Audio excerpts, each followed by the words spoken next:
Assam Electricity Board, যাক আমি APDCL বুলি কওঁ, it is on profit for last 2 years.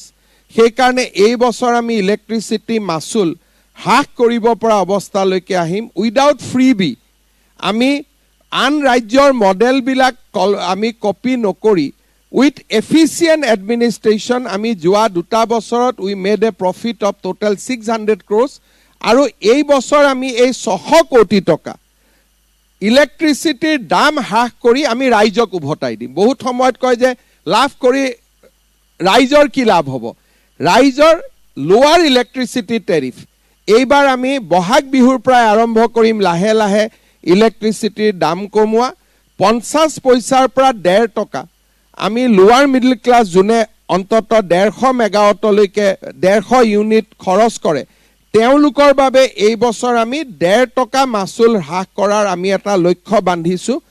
আৰু যদি এই ধৰণে আমি প্ৰফিটত থাকো 2026 চনতো আমি আৰু 1 টকা কমাব পাৰিম।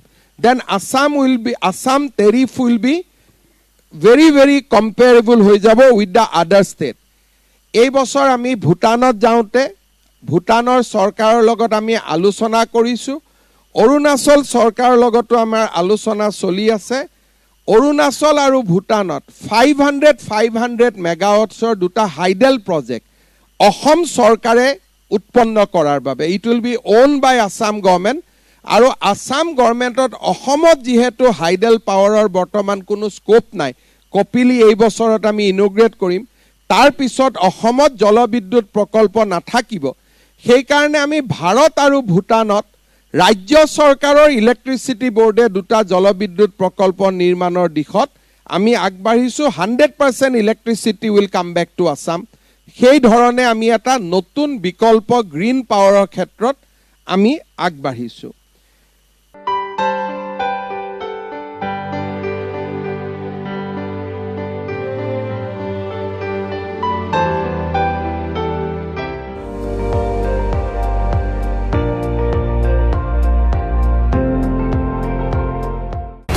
আপুনি চাই আছে ND24 সৰ্বশ্ৰেষ্ঠ নহয় সৰ্বোত্তমৰ দৌৰত।